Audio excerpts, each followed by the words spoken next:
On this month's episode of EdTech, we're going to be joined by Melissa Dillman talking about HDCP 2.2 Pro. We're going to be talking about whether or not this is a cash grab, a bonus, or just covering copyright. All this on EdTech. The network for the AV industry. What are you listening to? This is AV. This is AVNation. This is AVNation. This is EdTech, episode 51, Staring at HDCP. This episode of EdTech is brought to you by our underwriters. Underwriters like FSR. This is EdTech. This is EdTech, your monthly higher ed podcast. I'm Bill O'Donnell. This month, I'm joined by Melissa Dillman from Staring Marketing. Hello, Bill. How you doing? Hello. I'm also joined by Mike Tomei. Hey, Bill. How are you doing, sir? Great. And last but certainly not least, the illustrious Ernie Bailey. How are you, sir? I'm doing great, Bill. Good morning. Good morning, sir. So we have Melissa on the show because she has been always at the forefront of upcoming technology, as well as upcoming certain protocols and things that will be affecting folks. And the big thing, we had a chat before the show and everything, and it turns out that a specific manufacturer and some other groups decided to get into the business of setting a new level for HDCP, which, if you don't know, is high definition copyright protection. That's the kind of stuff that runs along DisplayPort, mini DisplayPort, Thunderbolt, HDMI, all that kind of fun stuff that if there's not a key exchange, it suddenly says, oh, it's not valid, and you'll see a green screen or a black screen, or you won't see anything at all, which, oddly enough, though, you will hear audio, but you won't see anything. But there's a new protocol or new level of this to HDCP 2.2, which is called HDCP 2.2 Pro. Now, Melissa, do you want to care to enlighten the audience on this one? So, HDCP Pro, it has came to market just in the last few months. So, in doing some research, what I find is Biamp and another company that primarily specializes with hotel distribution came together and developed this new Pro component to HDCP. So, we've all been in the position to fight HDCP, especially in education. Mm-hmm. Y'all are always trying to send multiple displays. A lot of times you're using copywritten material, which is all fine and well. It becomes a headache, though, when we try to utilize it in large classrooms. Mm-hmm. Or if we try to distribute it across, say, for example, if we have, a speaker at an auditorium or a lecture hall or something like that, and they're like, oh, yes, and here's some of my notes, and they've plugged in a MacBook or so, and the rest of the system just goes, what is this? And bam. And bam, it's gone. So on the surface, this is really cool. HDCP Pro basically is taking away that license feature that says, I'm only going to go to one display for one source. What it does is it opens up the gates and says, okay, you can distribute this now across multiple places.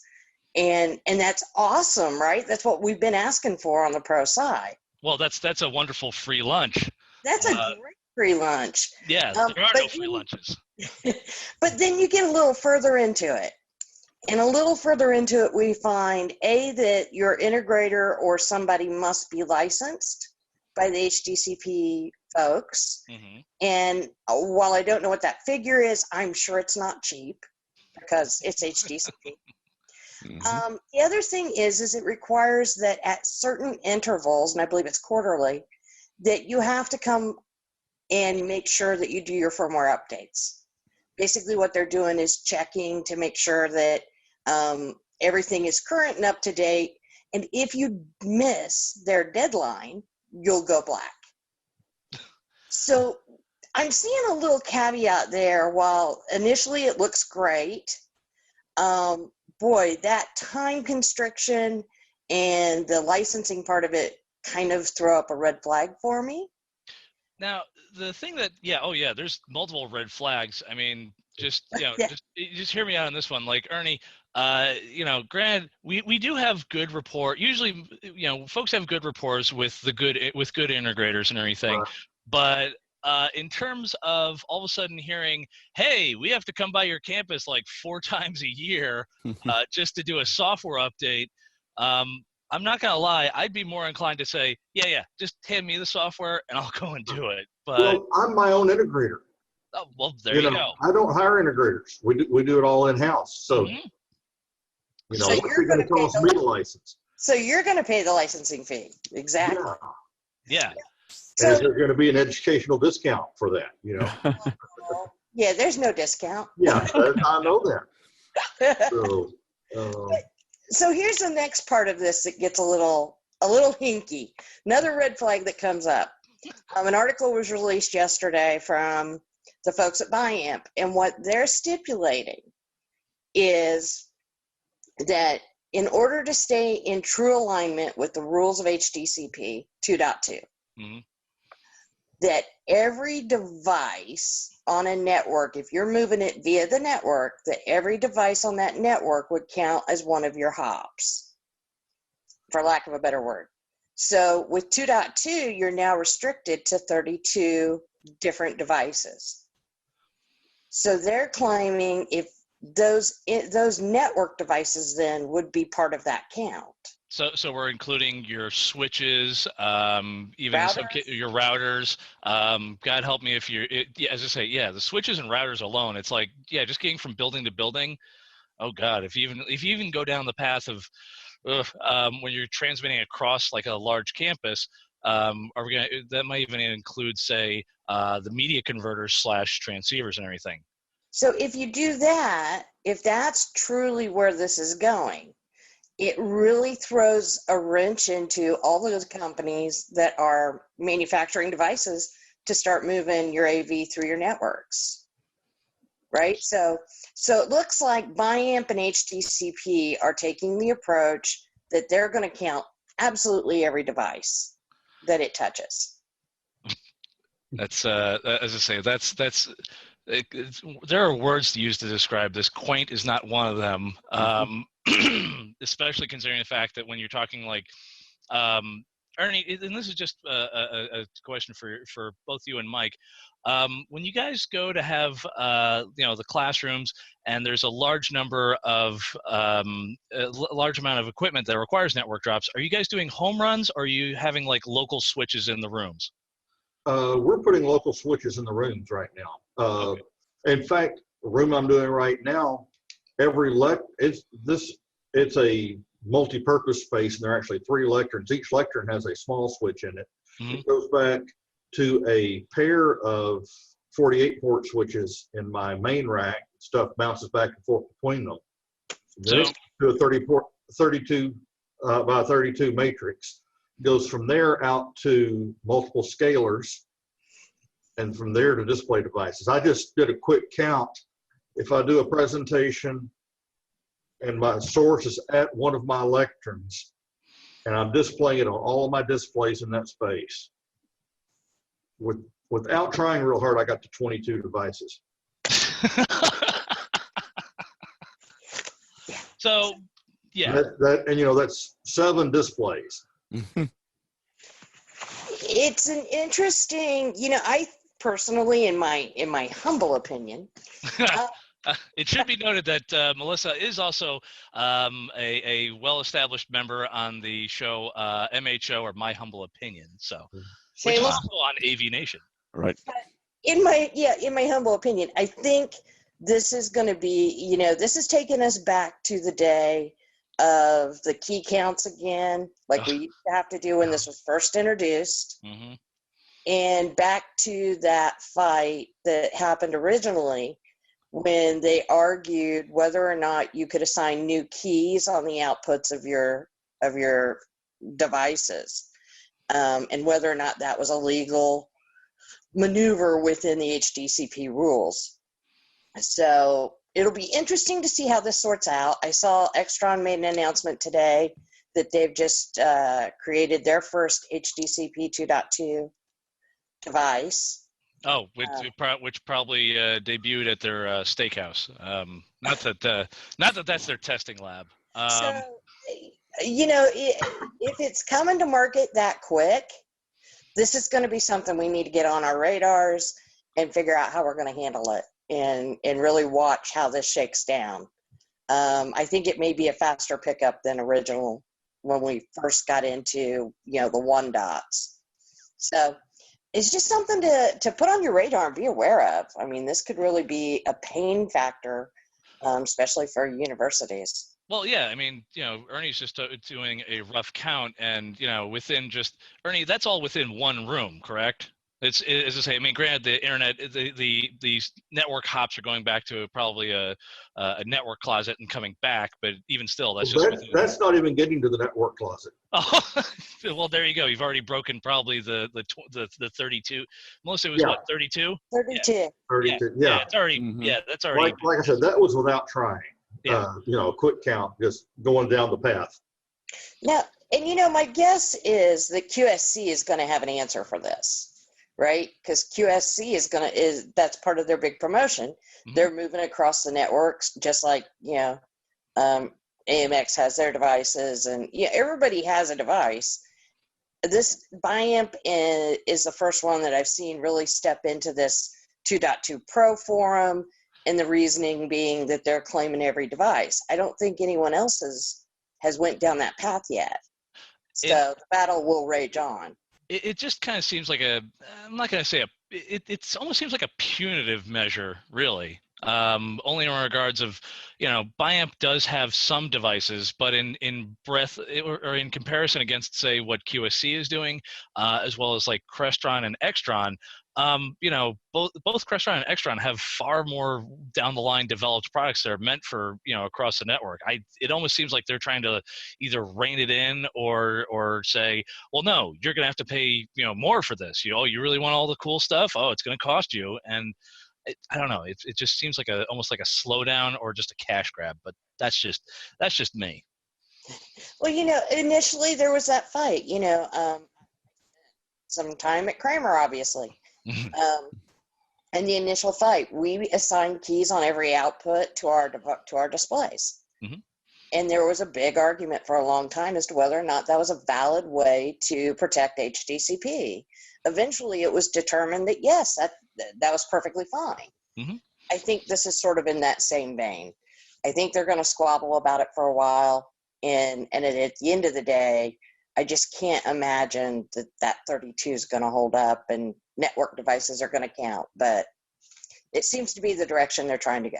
I'd like to say I would like to agree with you on that one. It's just, I don't know. Folks are probably going to look at this and go and say, "Oh no, this is more licensing," and just they're going to go for the cash. But that's, as I say, that's capitalism, and that's the market for you. That's just that's the thing. Let me throw out the scenario we do, in that we have students on multiple campuses in the same class.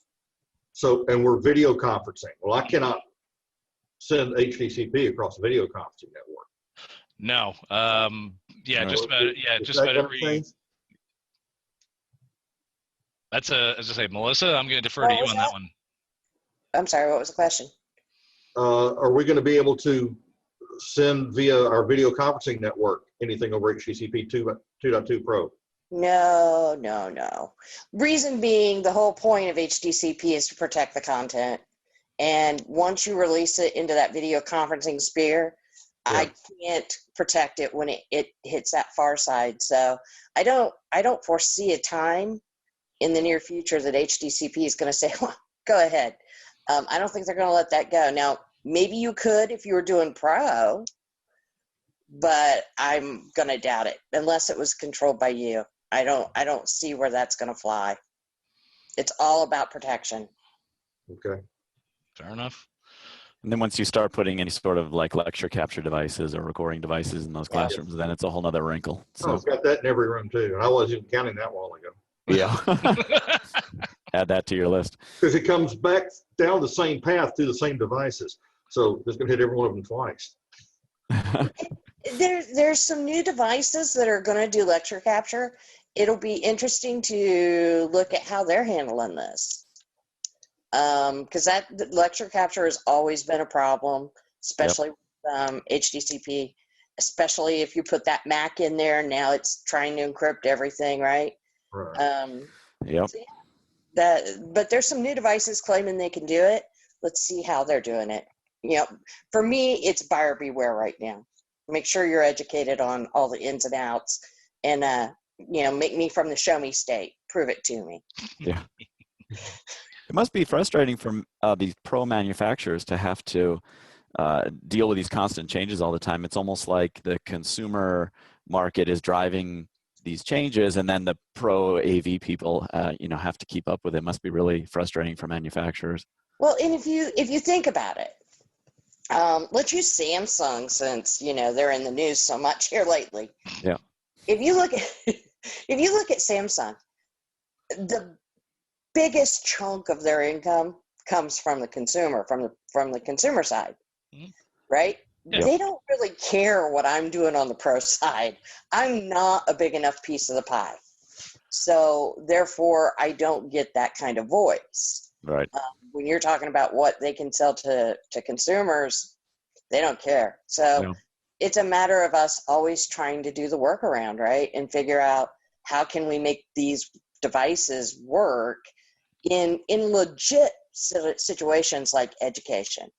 Yeah. I mean, by all rights, you guys have large rooms and multiple displays. You should be able to function. But that's just never been brought to the forefront for consideration. Right. It's it's one of those things in that I think in other shows we've talked about this. The consumer, excuse me, in the professional, there's the consumer AV world, which is about 80% of the market. Then after that, it goes into the varying shades. I mean, there's commercial, there's education. The education segment is growing, but comparatively, it's the other 80% says this is a good idea. Well, okay, When I started, education was 90% of the market.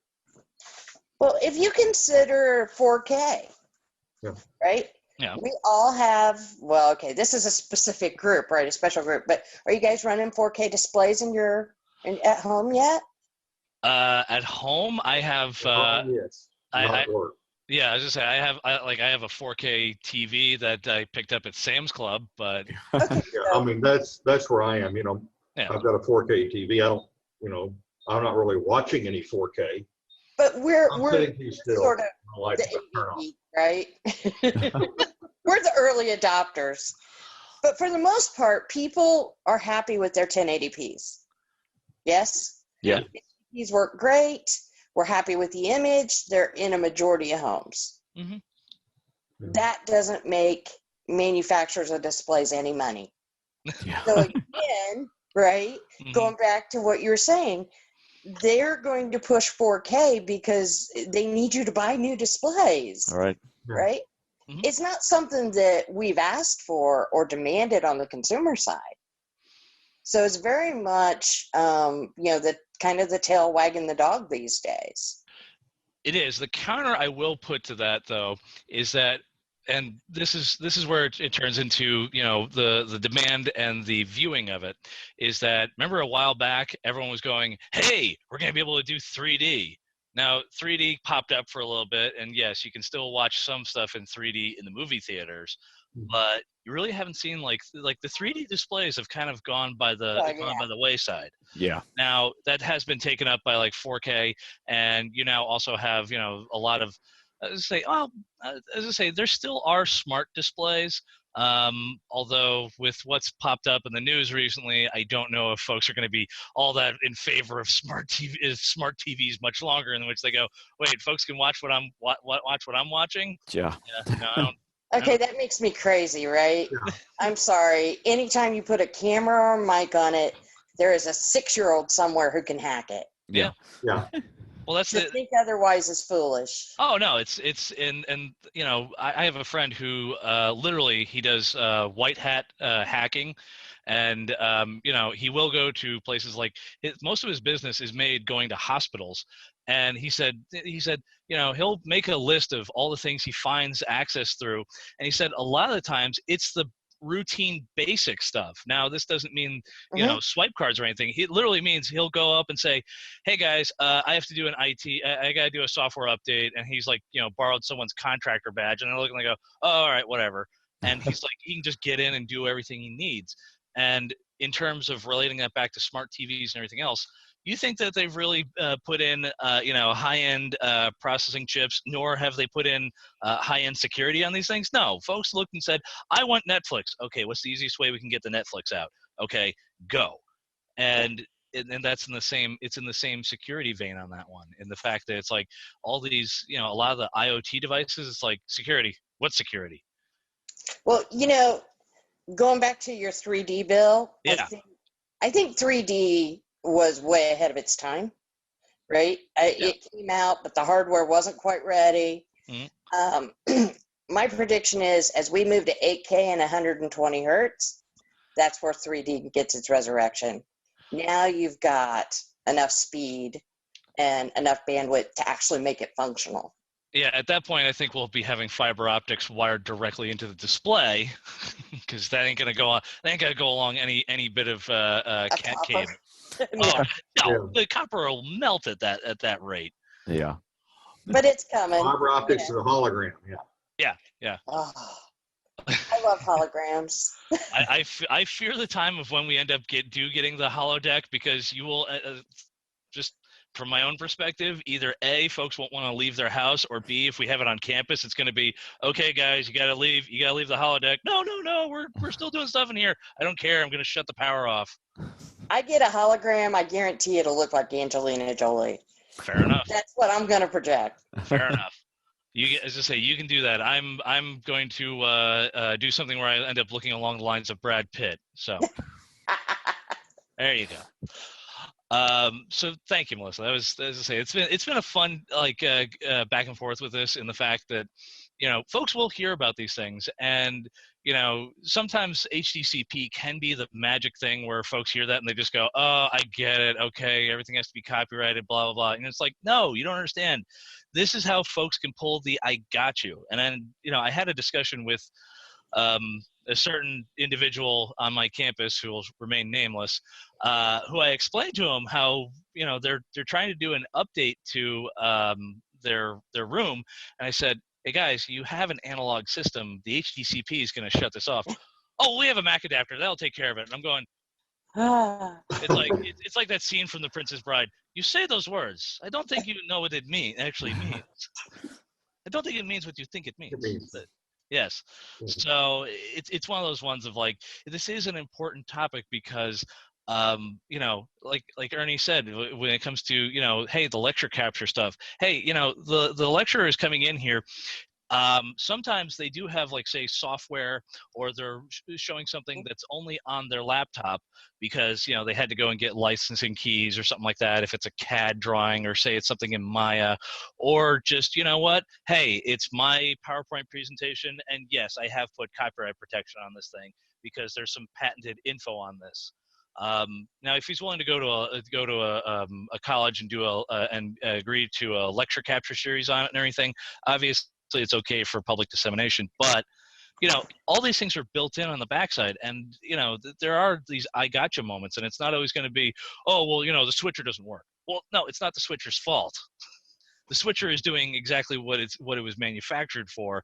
It's folks have updated things, and, you know, we're trying to, you know, the magic words around here are always going to be, oh, is it in compliance? Which, you know, is a wonderful word. If you ever throw that out into the world of the DoD, that is like the death threat there. It's like, oh, you're not in compliance? Oh, bad things are going to happen to you. Same thing in healthcare. Yep. Yeah. And Right. don't forget that with 2.2, with HDCP, all of your devices are going to need to be 2.2. Oh, it's not back. As I say, there's no. It is backwards compatible, but when you're running a 4K, right, that's going to be encrypted 2.2, and then that's where we get in trouble, and everything will have to step back. So that is some fun times. it's going to be a good time. You know, my friends at the Smithsonian have this challenge as well, right? Because Smithsonian does a lot of education. Oh yeah. But it's encrypted. It's all copyright protected, right?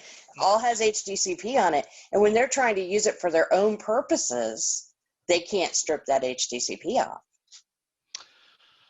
Even though they created it. Yeah, even though they own it, yeah. Yeah. So those poor guys have some interesting challenges as well.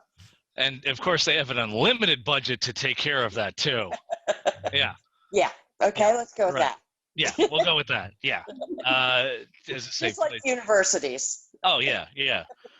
Please, for us, it's we're doing a renovation. Oh, this one room got gutted. Oh, we can take care of that, no problem. Yeah, I don't have the VP of Capital Plans holding me to the fire for that. Not at all. Yeah. That never happens.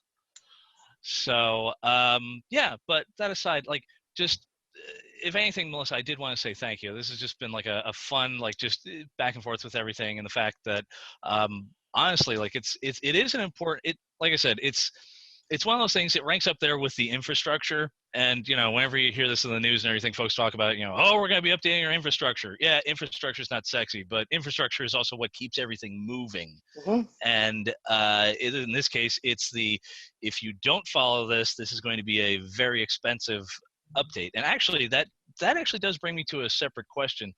Has this been finalized as it's going to be part of a new chipset, or is because this isn't like just and I'm sure a couple of manufacturers will say, oh, it's just a firmware update. I'm like, yeah, I've dealt with HDCP. It's rarely is it ever a firmware update. Yeah, I'm thinking this one is a chipset. Oh, joy. So yeah, so this will be a new and fun endeavor. So yeah, and the problem is there's not a ton of education taking place about it right now.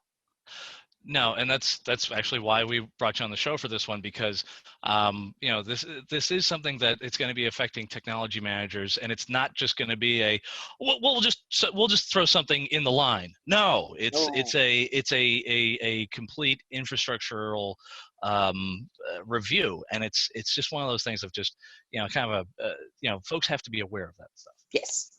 Well, I'll be coming out, I'm sure, with some classes on it soon, but it is just because no one else is talking about it. So we need to bring it to light so people will at least be able to be well informed. Yeah. Now, actually, you spoke of some classes. Is Staren going to be putting out some classes on demand, or are these going to be available to the public? Or Staren is going to be putting out some classes on demand. Funny thing, I come on board and all of a sudden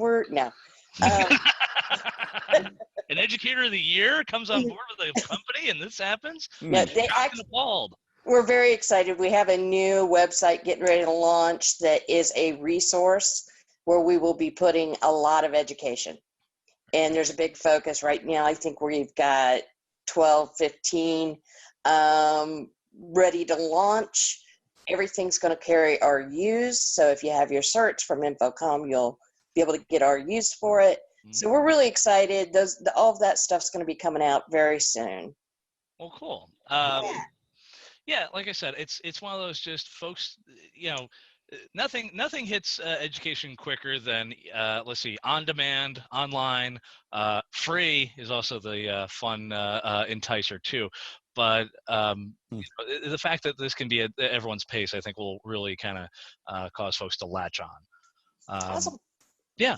So that being said, Mike, as I say, if anything, how are you, sir? I do admit it's one of those, like, I know we've been very heavy in talking about this, and it's great to hear the feedback on this.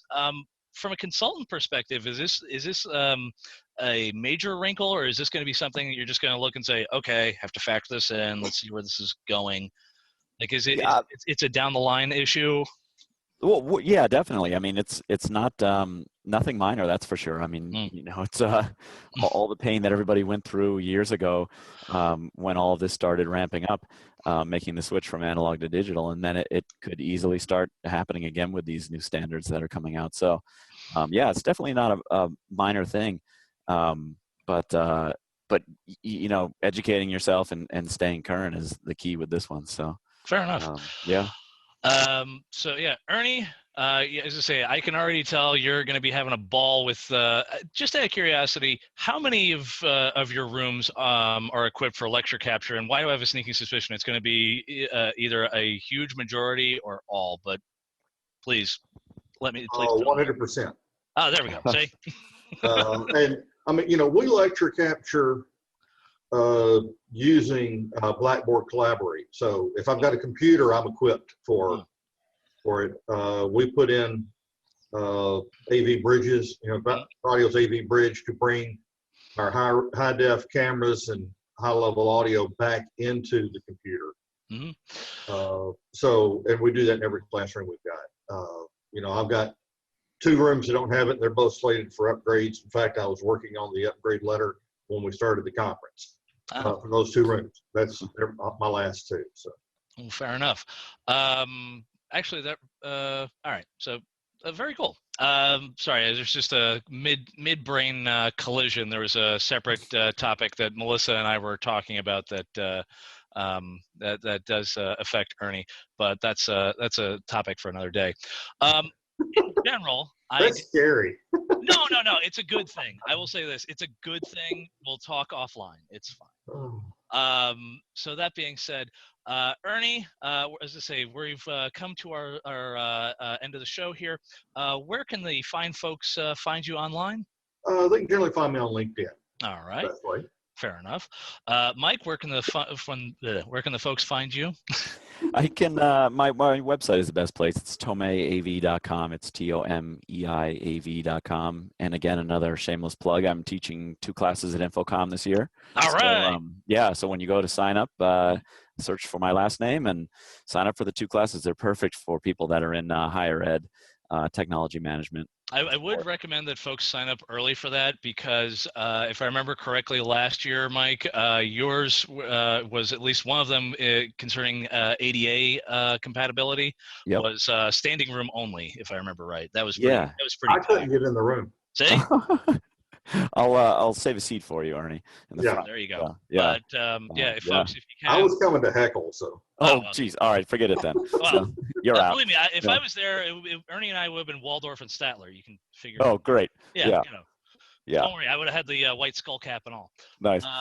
So that is to say, once again, folks, if you're coming to Infocom, it's in Orlando this year, so it'll be nice and hot and sweaty. It's Orlando. And humid. Humid. Oh, yeah. It's hot and sweaty any place they have it, but you add humidity when you go to Orlando. That's true. At least, as I say, the standard with Vegas is, well, it's a dry heat. Dry heat, yeah. It's a dry 106. Yeah. So that being said, if you give you a chance, please, by all means, if you're coming to Infocom, Mike is a great instructor. He will be giving out some great tips and tricks. Not to be outdone by that, I'm sure, as I say, Melissa is also a Infocom Educator of the Year.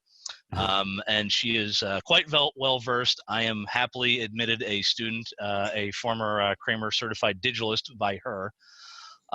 Melissa, where can the fine folks find you at? Well, you can find me on Twitter at Melissa Dillman, or you can email me at melissa.dillman@starin.biz. Well, fair enough.